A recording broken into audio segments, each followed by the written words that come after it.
watching STL TV Live. In a few weeks, the Grove neighborhood will be even more alive than usual with live music, interactive art, fashion shows, local food, and drinks flood the streets.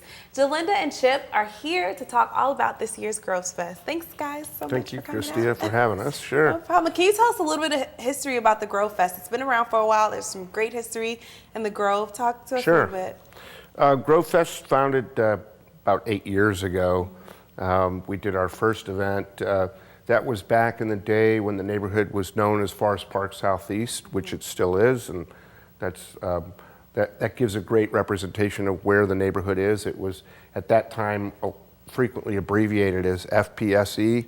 And when I went to open up a Tomic Cowboy, I kind of looked to the Loop as a model in St. Louis for a successful entertainment district, and I felt like the Grove, as it's known today, looked a lot like the Loop must have looked when Blueberry Hill first opened up. And so I just felt like, well, we need a name that people can grab onto. And we did some research and discovered that Adams Grove Elementary School in the neighborhood lent itself to the neighborhood being called the Grove in the early days, around the 1940s and 50s. So we sort of resurrected that, and alongside that, determined to launch a signature annual event that celebrated the neighborhood and brought food and music and energy into the streets. And I think it's been successful over the last 8 years in bringing new people to the neighborhood, as well as providing entertainment for people who are familiar with the neighborhood. Right. Now you're the owner of Tomic Cowboy there, and that's been there for a while. How do you feel about all of the new businesses that have come since you've been there? How have you seen the Grove area change? It's been exciting to be part of the revitalization of what I consider to be a really important neighborhood in the city. It's the Grove is literally as close between Highway 40 and 44, which are the two main highways in the city, as you can get. They both pass within blocks of our neighborhood, and it creates sort of a tenderloin of a neighborhood.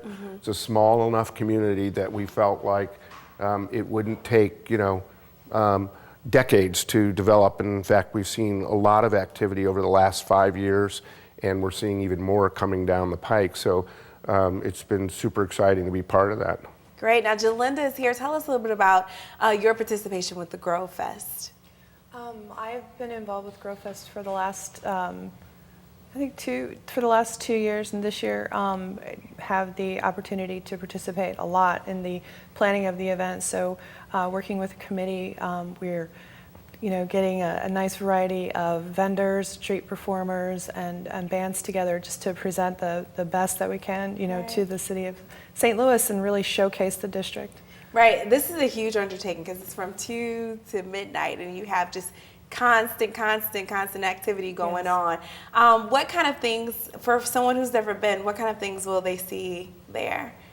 Well, I think one of the very exciting things that we'll have are 2 main stages that are going to flank either end of the festival. We'll have 12 bands that are performing throughout the day, so there'll be plenty of music to choose from. And in the way that the festival is structured, it's going to be eclectic. It's going to be a lot of different genres that people will be able to enjoy.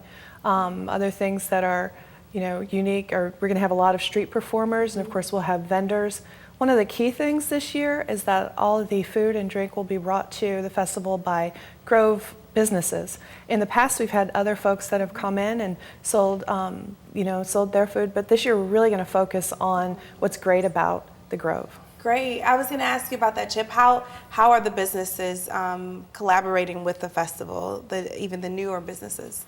Well, as Gelinda mentioned, this is really the first year that we've been able to supply all of the food and beverage to the festival from within the neighborhood. Last year, the Grovefest drew over 18,000 people. That's a lot of folks, and you need a lot of bars and restaurants that are capable of producing drinks and food to keep all those people happy. And in years past, we've had to bring in outside vendors, but this year we have over a dozen of the merchants all participating. Everybody's in. They're bringing the best of their drinks and the best of their food, and there's some super exciting restaurants and bars in the Grove as you probably know. Okay, we're going to talk a little bit more about that as soon as we come back. You guys don't want to go away. There's so much happening at Grovefest. We've got to keep Gelinda and Chip here for a little longer. We'll be back with more right after this break.